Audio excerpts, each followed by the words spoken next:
and we will talk about work, power and energy. We will look at the theory and then we will look at the numericals and work, power and energy.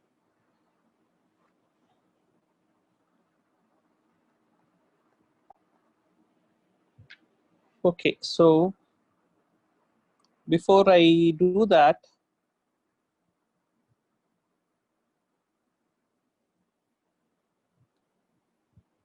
so there is a question here for you. There is a table like this. There is a mass here.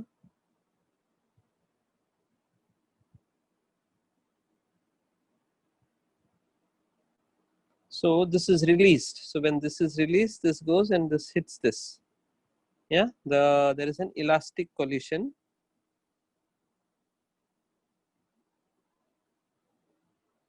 There is an elastic collision and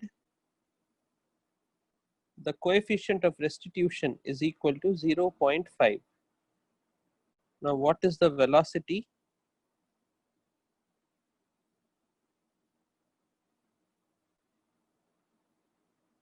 of m if m is equal to 2 times m?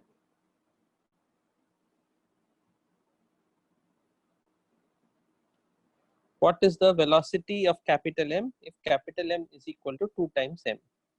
The mass, the string has a length L, this mass here has a mass m, it is released, this is pivoted, this is released, now this mass goes and hits this mass.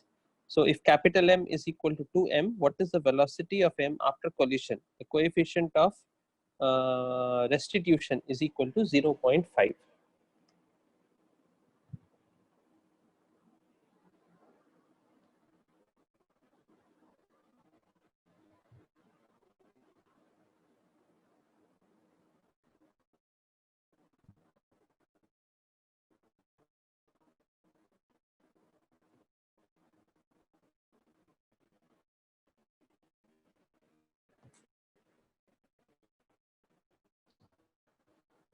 Coefficient of restitution is 0.5.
Is root over of 2gl. Just before collision, the velocity is root over of 2gl.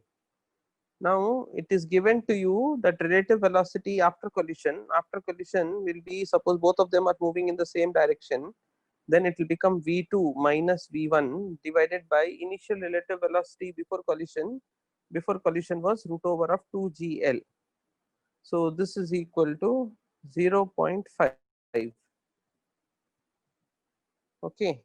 So here again it will become u2 minus u1, u2 is 0, so it is minus, so it becomes plus here. So v1 minus v2 is equal to root over of gl by 2. So this is one equation that I have. The next equation of collision, you can write down here that m into u, u is root over of 2gl is equal to m into v2 plus m into v1. Now this m is 2 times small m, so cancel, so it gets cancelled. So you have root over of 2gl is equal to 2v2 plus v1. So equation 1 is root over of 2gl is equal to 2v2 plus v1. Equation 2 is root over of gl by 2 is equal to, it should be v2 minus v1. Okay, it is equal to v2 minus v1. So here you have two equations, two unknowns, solve them. So first add them, you'll get v2 is equal to 1 by, not 1 by 3, you're adding them, right? So yeah, so 3v2 is equal to root over of gl root 2 plus 1 by 2, then 1/3 of that. So this is how you do it. So this is the question. I mean, the question was, what is the velocity of m after the collision? So this is the velocity after the collision. So the way I worked it out is, I first worked out, I applied the concept of u first. So u is equal to relative velocity after collision divided by relative velocity before collision. So I applied this concept of E, and based on that I found out the relationship between, so just give me a minute, I'll explain again.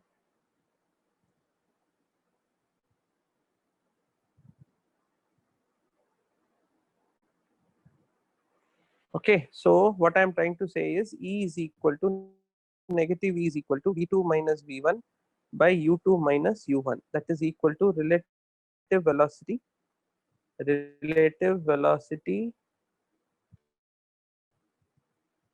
after collision by relative velocity before collision.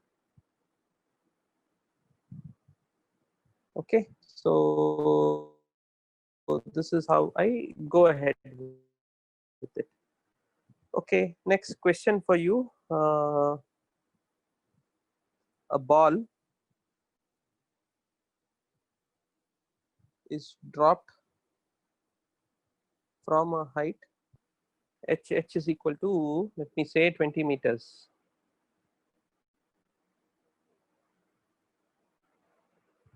Each time it falls,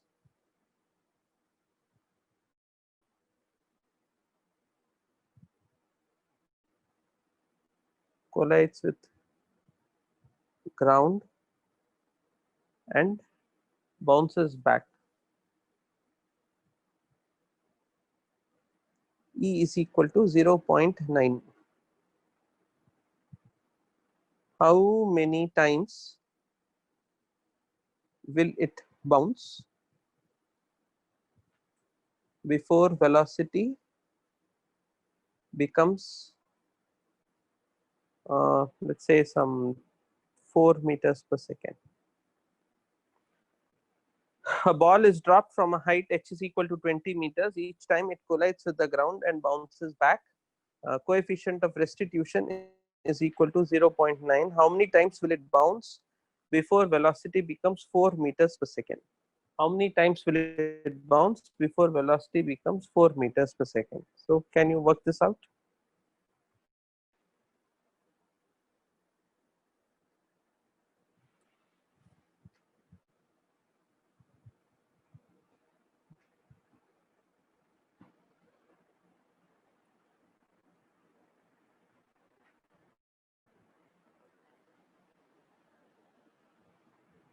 Okay, so try to work this out. So first time it is released from a height of 20 meters. So when it is released from a height of 20 meters, V is equal to root over of 2 into G into H. So that is equal to root over of 400. So that is 20 meters per second. Then coefficient of restitution is 0.9. So when it is coefficient of restitution is 0.9, velocity before collision is root over of 2gh. Suppose velocity of after collision is equal to x. This is equal to E. So x will become e into root over of 2gh. Yeah. So velocity after the first bounce will become e into root over of 2gh. Now, if I look at kinetic energy, it will become half m into b squared. So e squared to gh. So when you cancel it, the new h dash will become equal to e squared into old h. Okay. Suppose it collides n times. Suppose it collides n times after the nth collision. So each time it will become like e squared h, and so on times. Now the height to which it will go will become e power 2n h. G h dash is equal to 4. That means what? H dash is equal to 4 by 2 times 2 into 10. So now I can simply work on this. H dash is equal to, I hope this step you are able to understand. So this step you are able to understand, 4 squared, sorry. So 4 squared by 2 into 10. 4 squared by 2 into 10. So I'll just substitute here. So 4 squared by 2 into 10 is equal to e power 2 times n into h. H was 20. Initial h was 20. So now I have an equation. I will have to solve this.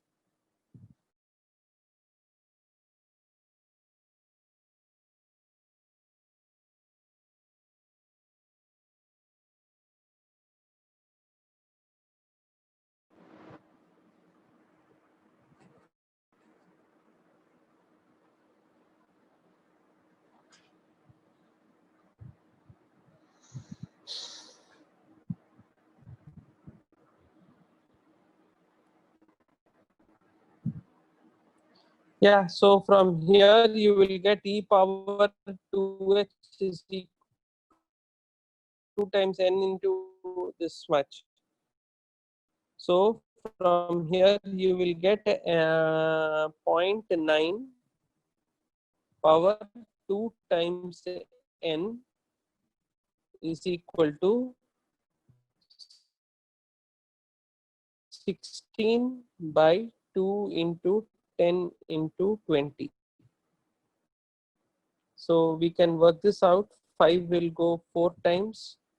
Sorry, 4 will go 4 times, 4 will go 5 times. 2 will get cancelled here by 25. 1 by 25 is like 0.4. So 0.9 power 2 into n is less than equal to 0.4. So I have to find the value for n. So 0.9 square. 0.9 square is 0.81. So 0.81 power n is less than equal to 2. It will become 0.64. If n is equal to 3, it will become 0.48. If n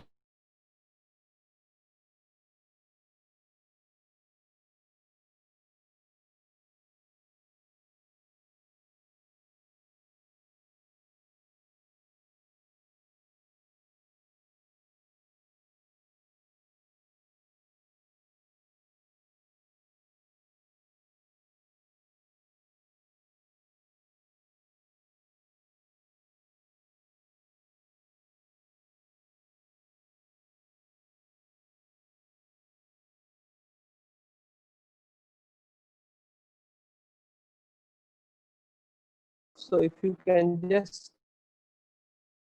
put some message if you are able to understand or not, I can move ahead. Yeah, so please put some message here if you are able to understand how I did this question. If not, I'll explain again.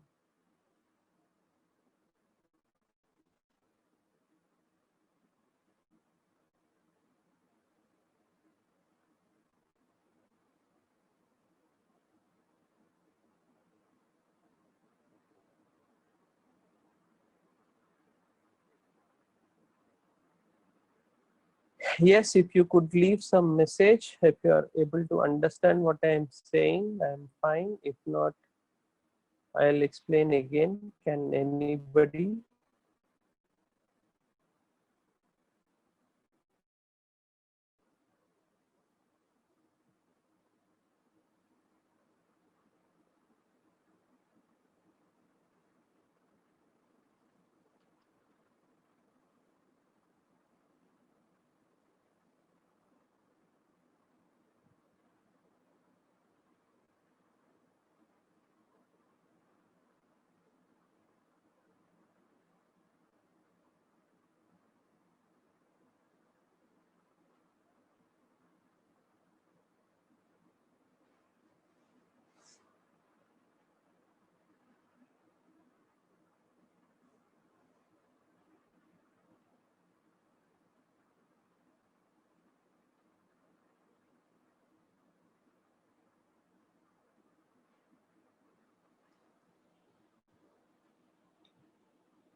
Yeah, are you all able to hear me? Are you all able to understand what we are doing? Are you able to see the screen?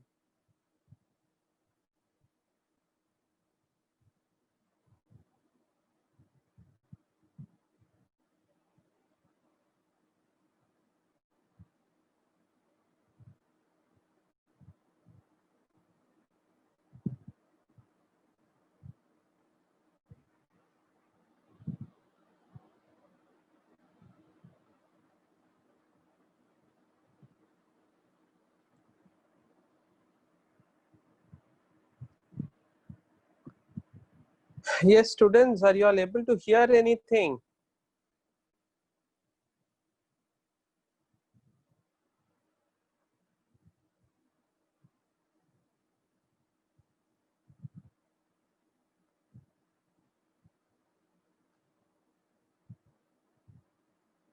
Okay, now only you are able to hear. Did you get the two questions or no?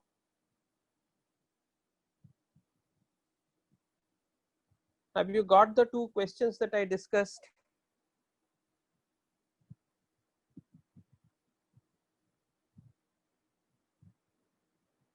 Is it understood or not?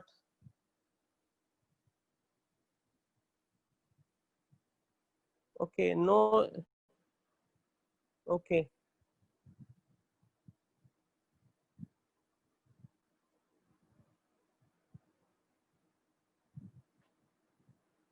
Okay, now no screen is visible, but the two questions have they been, have you understood the questions?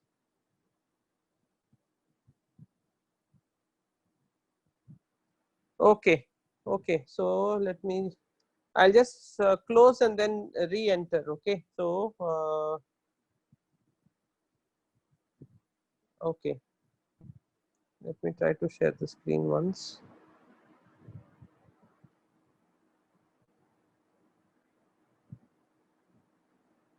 Okay, I will close, I will exit and then I will try to log in again. Just hang on for a minute, okay?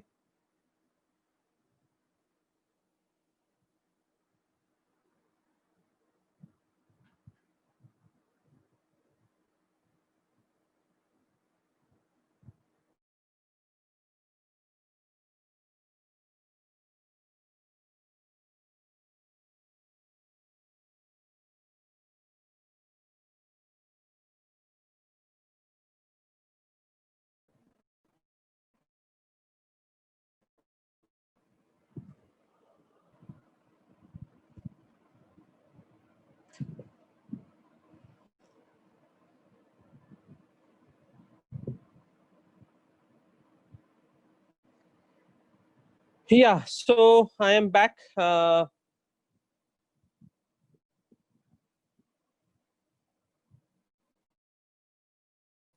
So I am back. I gave you a question.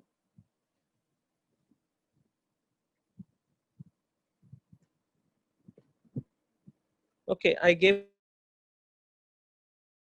you a question saying a ball is dropped from a height of, okay, I don't know, I think my internet speed is very slow today, so it is not behaving right.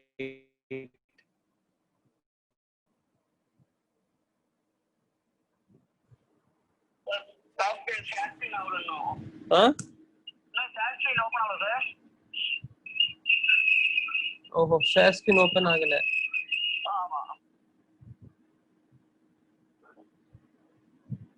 Upper?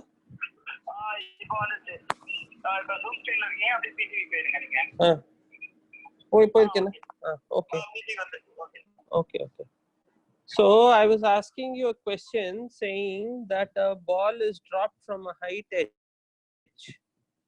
Okay, so if a ball is dropped from a height h, I was asking you if the coefficient of restitution is E and h is given. What is the, how many times should it bounce before the velocity becomes less than 4 meters per second? So I explained that suppose this height is here 20 meters, initial velocity is equal to root over of 2gl.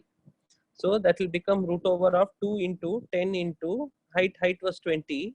So this will become 20 meters per second. Now I explained to you after every after every bounce, the velocity will become E into 20. Okay. Now, after every bounce, if it becomes E into 20, then what will happen is that half mv squared will become equal to mgh.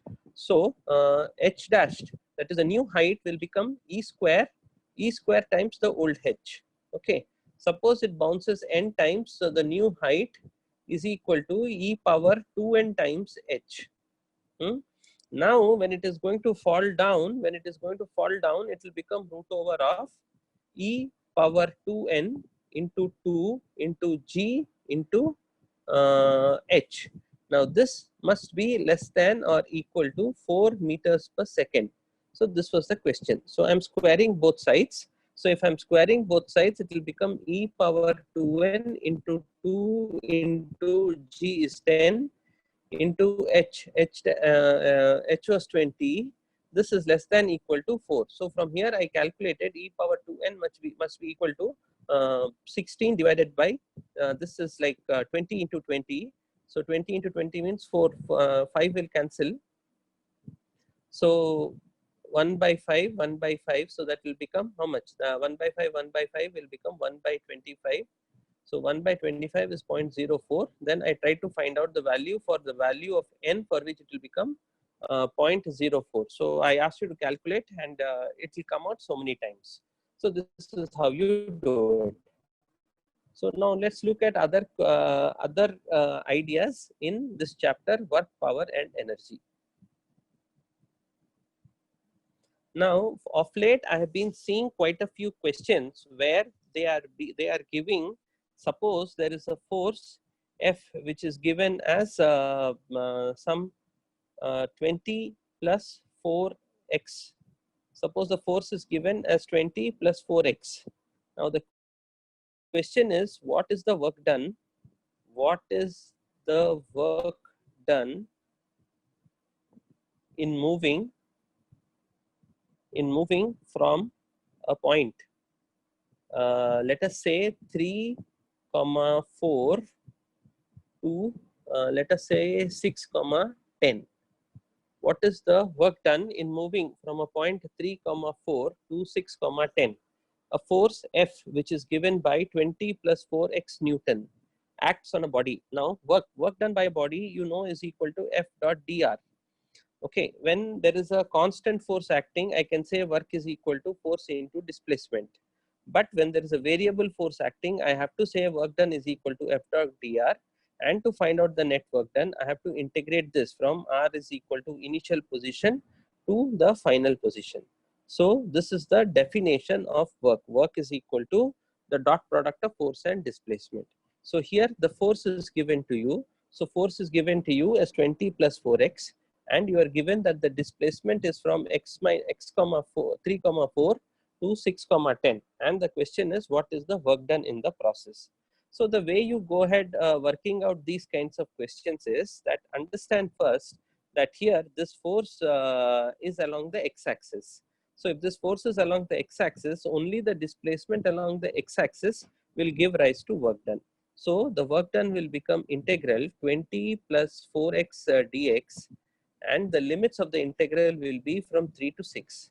So when you work this out, it will become 20x plus 4x square by 2. 20x plus 4x square by 2. So when you have this 20x plus 4x square by 2, then what will be the thing from 3 to 6? So it will become 20 into 3 plus 4 by 2 into 6 square minus 3 square. So 6 square is 36 minus 9. 36 minus 9 is 27. So it will become 20 into 3 plus 2 into 27. So that is 60 plus 54. So that is 114 joules. So I hope you are able to understand. So these are questions based on the definition of work done.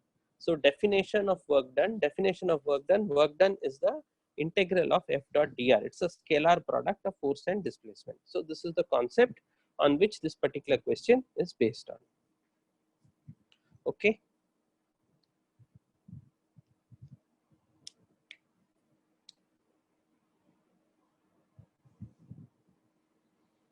Fine. So if you are able to understand this,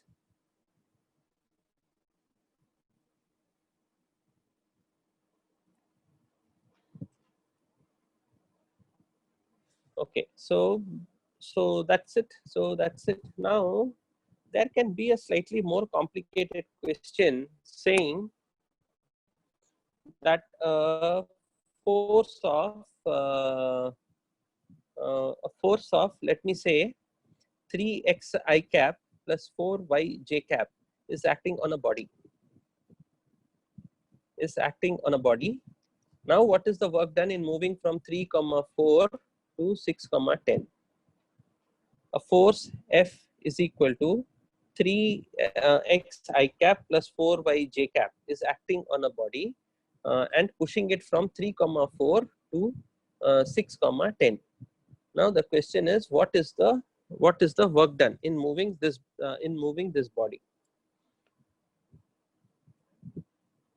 Okay, so the way I work out on this question is that, look, force is equal to 3x I cap is given, so work done is equal to F dot dr. So the dr can be written as a dx I cap plus a dy j cap. So now I have 3x I cap plus 4y j cap dot dx I cap plus dy j cap.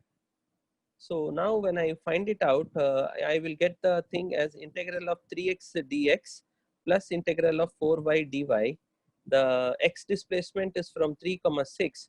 The y displacement is 4, 10. So now I separately work this out and then I get my answer.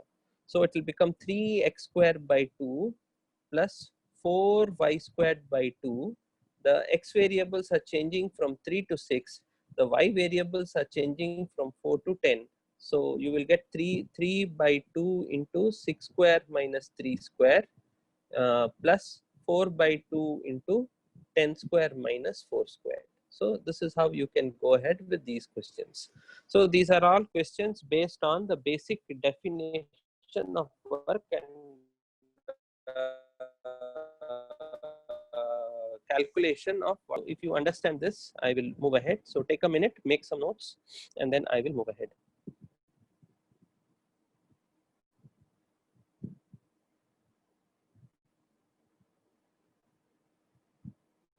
Okay.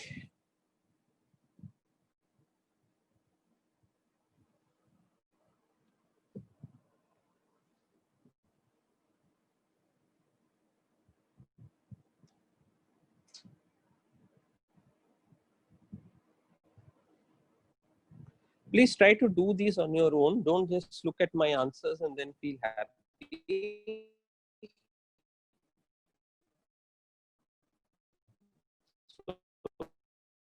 So please work on them and then see whether you are able to get it or not.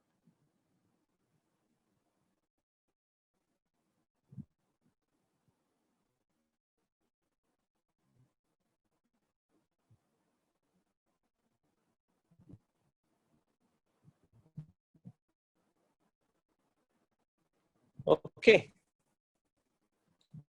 Now, if you are able to understand this, then let's move on.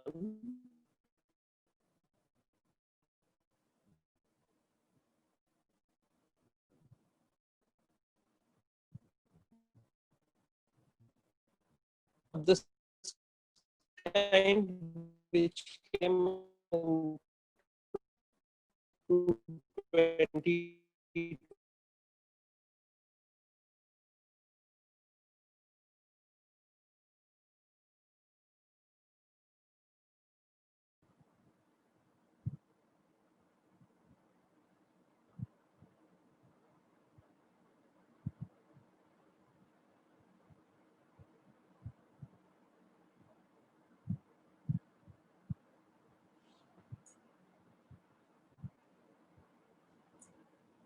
Okay. So if you are able to get this, so the way you go ahead is, minus x I cap plus y j cap into dx I cap plus dy j cap. So when you work it out, it becomes minus going from 1 to 0 plus integral y dy. It is limit to limits are in them out, and then so half here, half plus half is equal to 1. So this question is based on the basic definition of work. Okay. Now we will move on. So here are some more questions for you.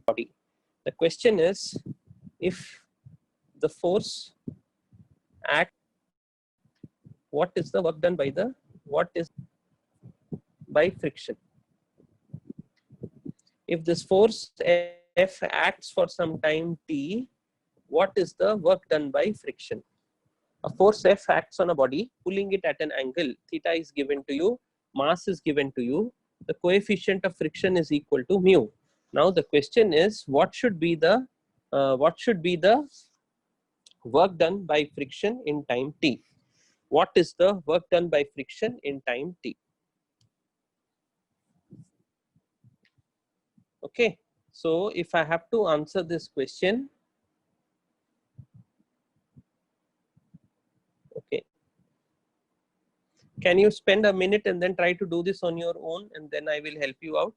So whenever you get a question of this type, first you have to find out what is the impact of this force. So because of this force, the body is going to move. So first draw a free body diagram and try to find out what is going to happen to the body. So here is a free body diagram. So this is the force, this is mg, and this is the frictional force. Okay, now this force can be resolved into two components, F cos theta and F sin theta. So this is the most important part of the question. Once you are able to do this, then the rest of it is easy. Okay, so the way you go ahead with it is like this. Now see frictional force. So there is an NR also here, NR. So first upward force must be equal to downward force. So you have NR plus F sin theta is equal to mg. So I can say now that NR is equal to mg minus F sin theta. Okay, then F cos theta minus mu into NR must be equal to MA. So F cos theta is F cos theta minus mu into what is NR? NR is equal to mg minus F sin theta. So this is equal to MA. So from here I can get that A is equal to, F cos theta plus mu into F sin theta minus mu mg whole divided by m. So this is A. Now because it is acting for a time t, S is equal to, the distance traveled is equal to half A t squared. So the work done by friction is what? Frictional force into distance. So frictional force is what? mg minus F sin theta. F sin theta. This is force into distance. Half A. A is how much? F cos theta plus mu sin theta minus mu mg whole divided by m into t squared, because it is acting for a time t. So this is equal to the work done by the frictional force. Work done by frictional force is equal to frictional force into distance. Because it is acting for time t, the distance is half A t squared. So you have to calculate A, you have to calculate this, and then find out the answer. I have not given you any values. If such a question comes, it will come with some values. But the important thing is to understand the concept of how to find out the frictional force. Please can you work it out and then see, and then there is a homework for you. If instead of the force applied this way, if the force is applied this way, now find out what is the work done by friction. If instead of the force being applied this way, same force, same angle, this angle is theta. Now find out what is the work done by friction. Just check if both of them are same, which is greater, which is smaller. Please work on that. Can you make a note of this?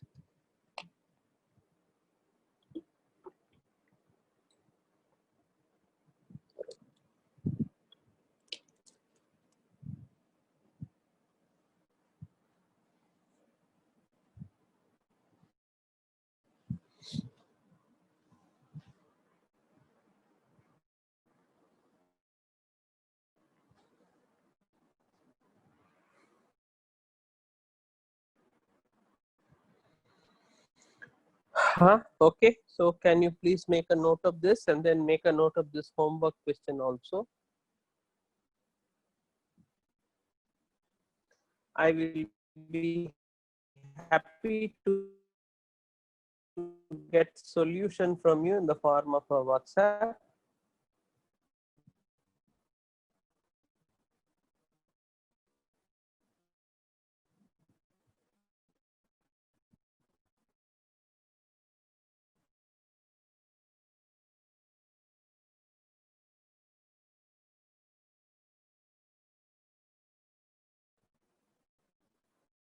Here is my number. Please, if you can send.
Yeah, so if you are getting it, then we will move on and then we will look at other types of questions. Yeah, so the first type of question that you can get from work power energy is questions based on the definition of work. The second, so this question that you had is kind of a question based on the work done by a force. Okay. So let's move on. And then let's see what are the other concepts which are involved. So here is another question. Suppose there is a wooden block here. A wooden block. This is held tightly.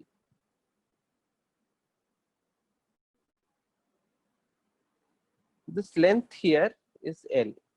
Okay. Now the question, a bullet of mass M loses 1/3 of its kinetic energy as it passes through, not kinetic energy, 1/3 of its velocity as it passes through a thickness L. What is the stopping length? Okay, there is a wooden block here. This block has a mass M. A bullet of mass small m loses 1/3 of its velocity as it passes through a thickness of L. The question is, what is the stopping length? Okay, can you answer this? The question which specifically came in a JEE mains is that a body loses half of its velocity on penetrating 3 centimeters in a wooden block.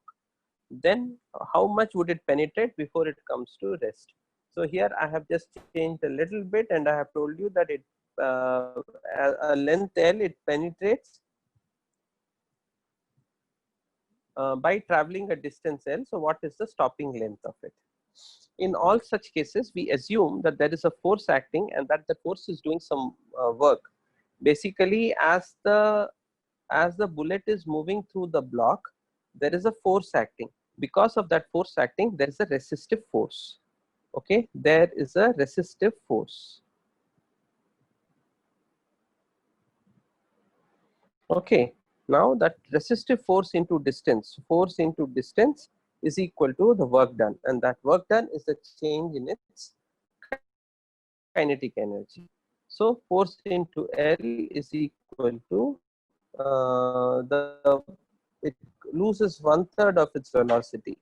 So it becomes half into m into v squared minus 2 by 2 by 3. See, this is the initial velocity. It loses that much, right? So this is the final velocity. Yeah, so this will become half into m into, this is v squared minus 4 by 5. So that is 5 by 9 v squared. So this is equal to force into length. So from here I can find out the resistive force. Okay, so this is the resistive force. So what is the resistive force? The resistive force is 5 by 18 m v squared by L. Now this resistive force into the new length must be equal to half m v squared. Now the m v squared, half gets cancelled, m v squared, this becomes 9. So L dashed is equal to 9 times L by 5.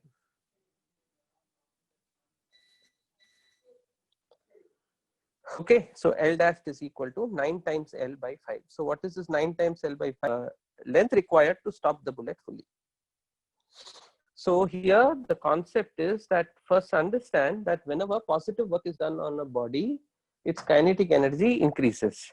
Whenever negative work is done on a body, the kinetic energy decreases. Now here, that is the work energy theorem. So according to the work energy theorem, any work done on a body is visible in the change in its kinetic energy. So any work done on a body is visible in the change in its kinetic energy. So we are approaching that concept from here. Okay, so force into distance is the work done. So work done is equal to change in kinetic energy.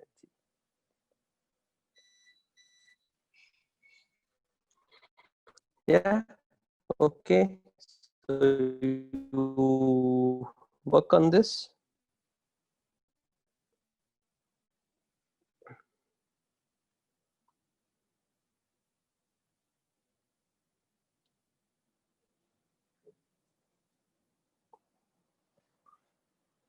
Now works, we can talk of work done by a constant force.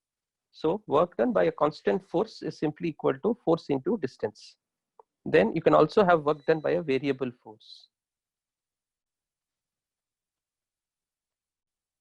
Okay, the simplest example of a variable force is the force exerted by a spring. So the simplest example of a variable force is a force exerted by a spring. So suppose you have a spring here. And the spring has a spring constant K. Then as you extend the spring, the force exerted by the spring in the reverse direction is Kx. So basically F is equal to minus Kx. If you pull it in this direction, the spring force will pull it in this direction, and that is equal to minus Kx.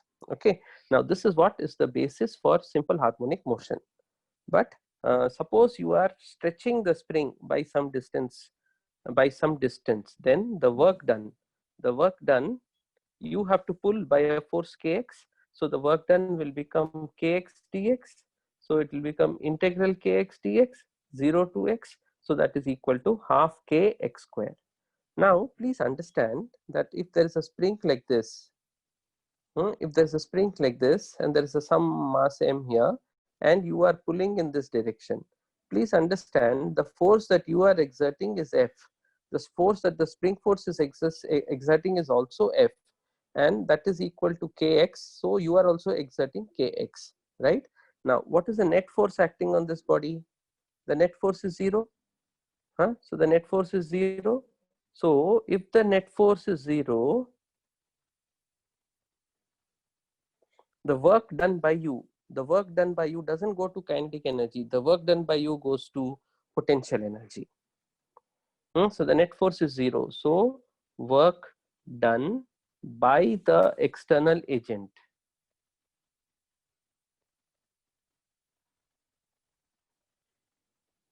goes towards potential energy.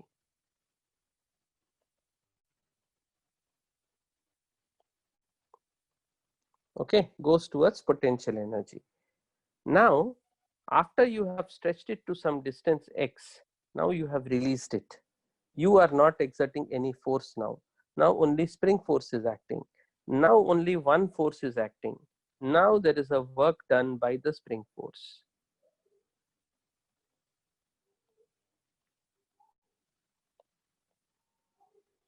Now there is only work done by the spring force. Now this work done by the spring force goes as per the work energy theorem, because there is a net force acting, and here the work done is equal to change in kinetic energy. So this situation and this situation have to be understood clearly.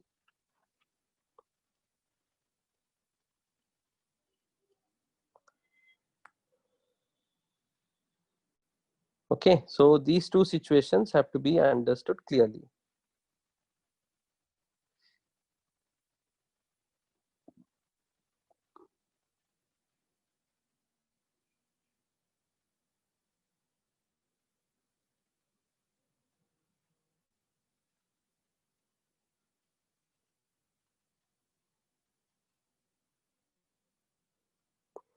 Okay, so I hope you are able to understand. So this is potential energy. Potential energy is the energy possessed by virtue of its position. Here you have kinetic energy. Kinetic energy is the energy possessed by virtue of its motion.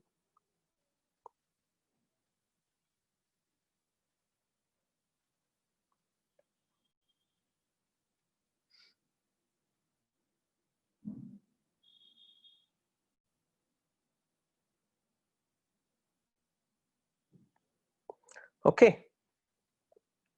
So there's an interesting question which came in the 2019 JEE mains. So here there is a container of water. They have taken a spring, and the spring is completely immersed in 1 kg of water. The spring is completely immersed, completely immersed in 1 kg of water. Okay, the spring is having a spring constant. So the spring constant, the spring constant of the spring is, suppose,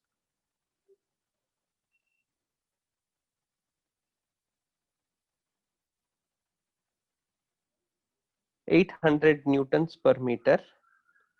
800 Newton per meter is the spring constant. Now there is a 500. This is half a kg mass. Now the spring is stretched by 2 centimeters and released. The spring is stretched by 2 centimeters and released. Okay. Now when the mass stops oscillating,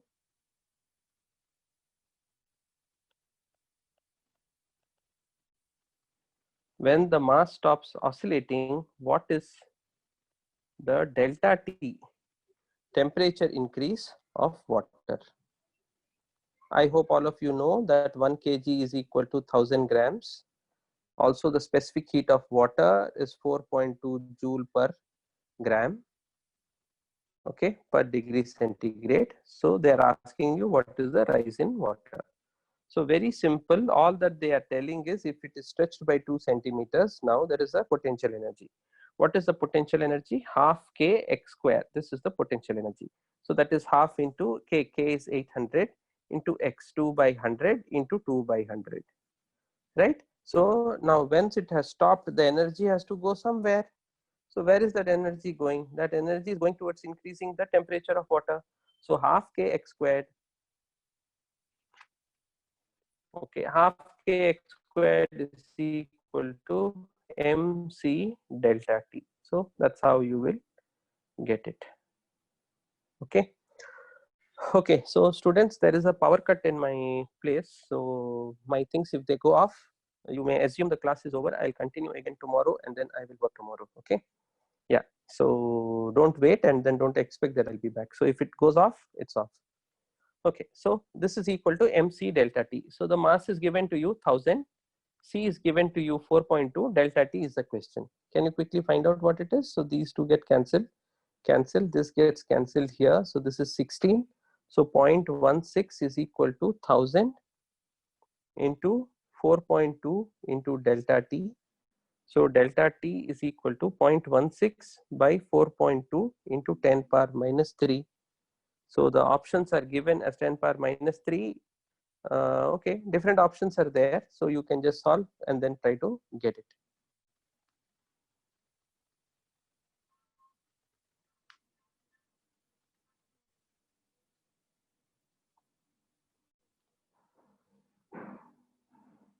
Okay, so here only change is they have given the specific heat of this mass also, so the mass will also go up. So it will not just be this much, it will be plus whatever temperature goes towards the mass. So I have not given you the mass. I have told you that the mass is not really getting heated up, so you can just find out from here. So this is how you go ahead with it.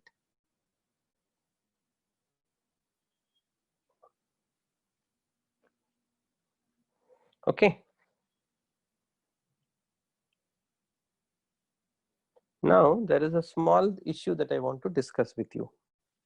Suppose I take a spring and suppose I gave a mass to it and I am holding the spring. Okay. Now, if I release the spring slowly, this mass will get stretched and it will come to a situation where it will get stretched by some distance, such that mg is equal to kx or x is equal to mg by k, and it will stop there. Now, the same thing, if I take the same spring, same spring, attach the mass mg to it, and I suddenly release it.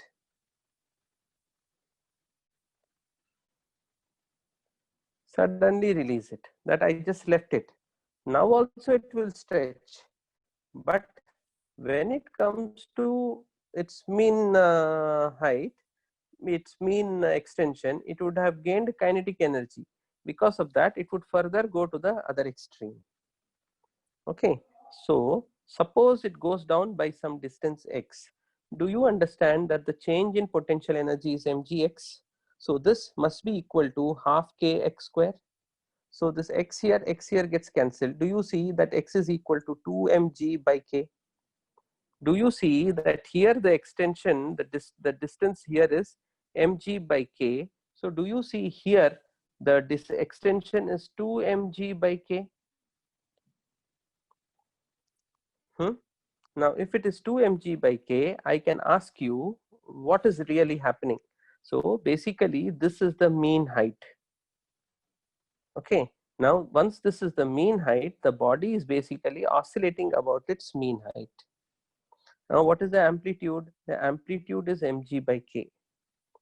Now, I can ask you what is the energy for oscillations? So, energy for oscillations is half ka squared.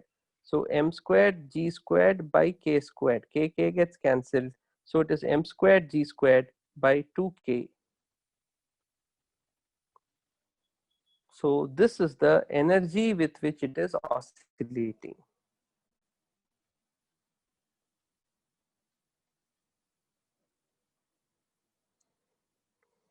Okay, energy with which it is oscillating. Usually when a body is oscillating, at, let us see like this, at this point all is potential energy, at this point all is kinetic energy, at this point all is potential energy. That is, all the energy is potential energy. For this body, at this point all the energy is potential energy, but at the mean position all the energy is not kinetic energy, it is kinetic energy plus some potential energy. Here also all the energy is potential energy. So the total energy of oscillation is not the potential energy at the extreme ends. Okay, so whenever questions are framed on this, I will show you some questions. You will have to understand that the energy of oscillation is not the full thing. The energy of oscillation is only the kinetic energy at the mean position. It's only the kinetic energy at the mean position. Okay, so that will give you the energy for oscillations. Okay, if you can make a note of this.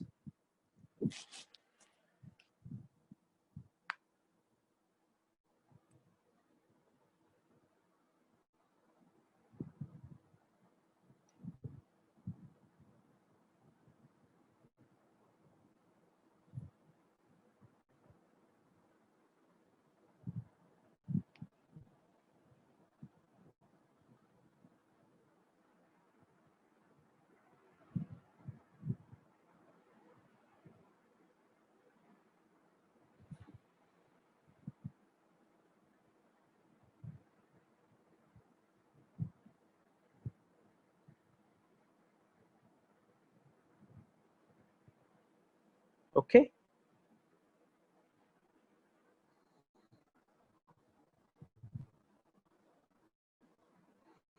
So there can be many questions based on springs. So I'll just give you some small logic about springs. First thing is, spring K into L is a constant.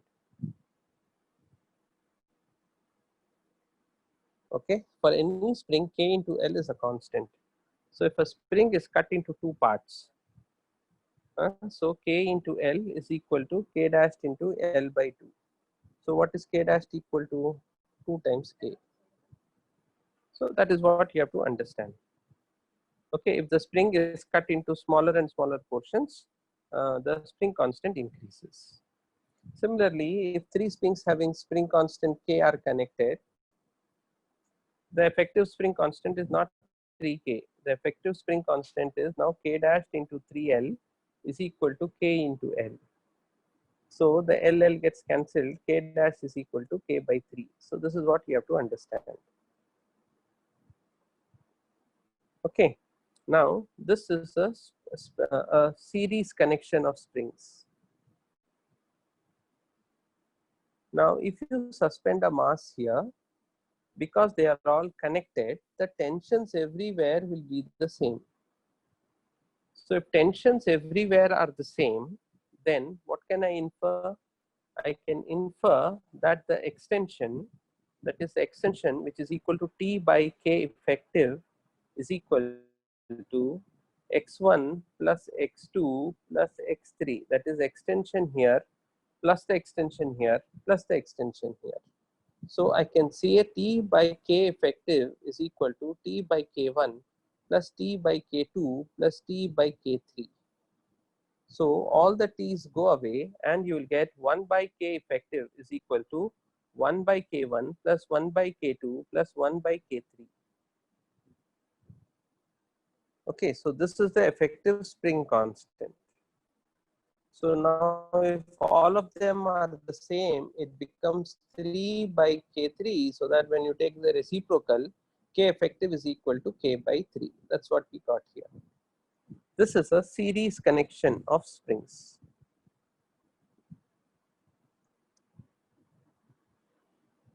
Okay, now I have a parallel connection of springs. So this is a parallel connection of springs.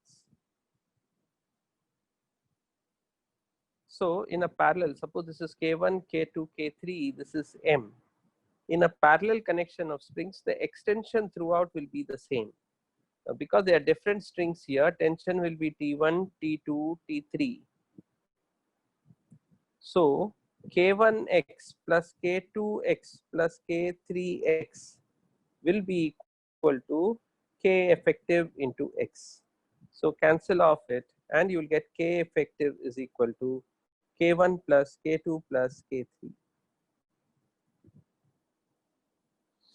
So this is a series combination. This is a series combination. This is a parallel combination. In parallel combination, k1 plus k2 plus k3 in series combination, 1 by k1 plus 1 by k2 plus 1 by k3.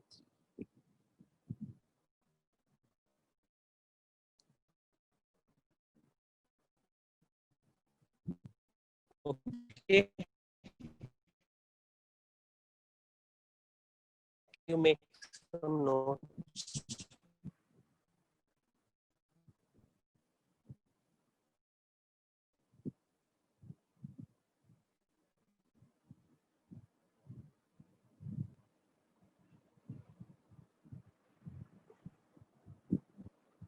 2019, there was a question saying that a spring has unstretched equal to L.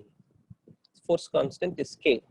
The spring is now cut into two pieces. L1 is to L2 is equal to 1 is to N, or L1 is equal to N L2, where N is an integer. What is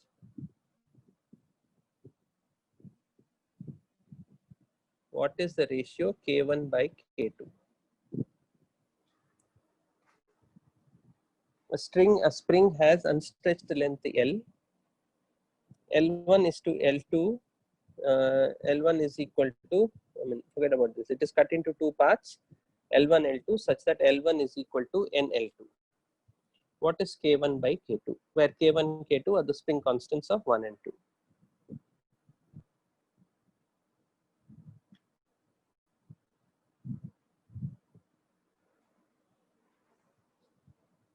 Okay, so how will you do this? So first thing is L1 is equal to NL2. So K1 L1 is equal to K2 N, K2 L2. From here, I can say that L1 is equal to NL2. So L2, L2 cancel. So I can say K1 is equal to K2 by N. Oh, very simple. They want me K1 by K2. I can answer K1 by K2. Nothing else is needed. K1 by K2 is 1 by N.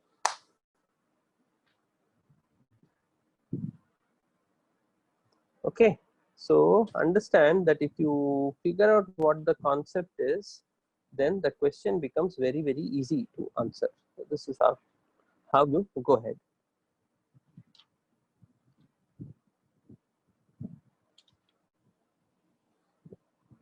Okay.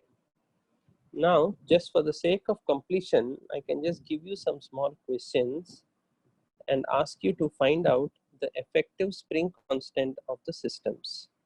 So this is K1, K2, K3.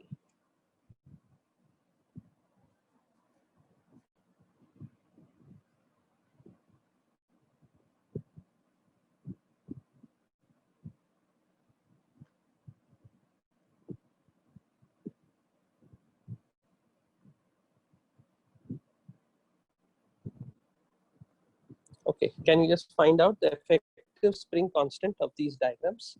So there is a case 1 here, case 2 here. Okay, find the effective spring constants of the arrangement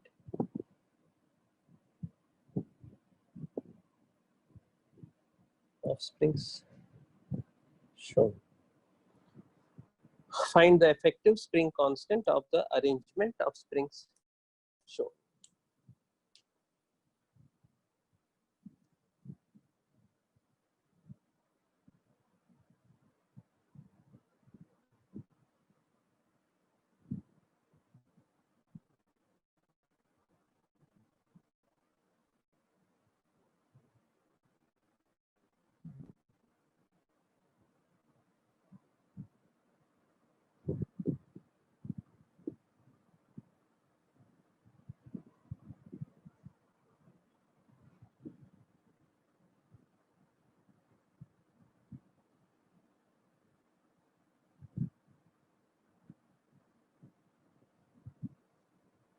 Okay.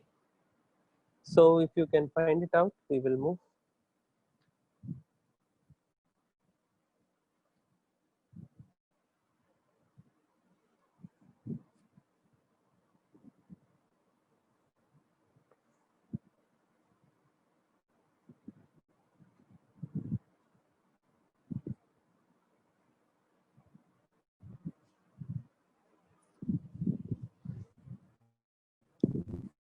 Okay. So if you can get it, great. If not, I'll do it for you. So these two springs here are in parallel. So the net will become K1 plus K2. Now these two springs are in series. So 1 by K1 plus K2 plus 1 by K3 is equal to 1 by K effective. So now I can just do some cross multiplication and say that K effective is equal to K1 plus K2 into K3 by K1 plus K2 plus K3. So that is the effective spring constant of this system. Next one, I have this one.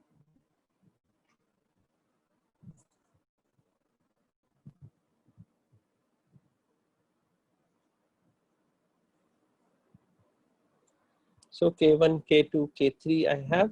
So if I have to work this out,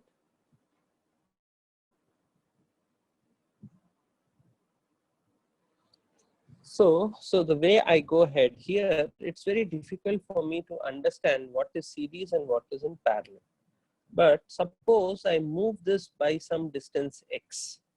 Suppose I move this by a distance x. See, this is compressed by x, this is stretched by x, and this is stretched by x. So do you see that the extension in all three is the same? So if the extension in all three is the same, what will you conclude? That they will be in parallel. So if they are in parallel, K effective is equal to how much? K effective will become K1 plus K2 plus K3. The K effective is K1 plus K2 into K3 by K1 plus K2 plus K3. I hope you are able to get it. So basically, this is how you work with springs. The important point to understand, remember that K into L. So there are some experiments, there are some proofs for this. Understand that springs depends on elastic forces. Okay, so this is a case of elasticity. So basically, Young's modulus comes in. So Young's modulus is what? Force by area divided by delta L by L. So it is force by area into L by delta L. This is Young's modulus, right? So if this is Young's modulus, do you see that F is equal to, force is equal to Y into A by L into delta L? Now what is this F is equal to? F is equal to K delta L. So I can cancel the delta L's here and I can say Y by AL is equal to K. Now this is a constant and it is assumed that there is no change in area. So if I take the L to the other side, I get Y into A is equal to K into L. So this side is a constant. So this side also should be a constant. So K into L is a constant.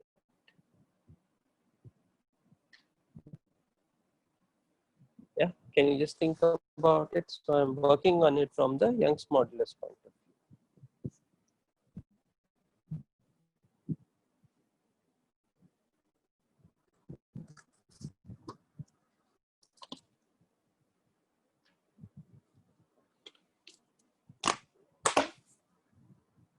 Okay.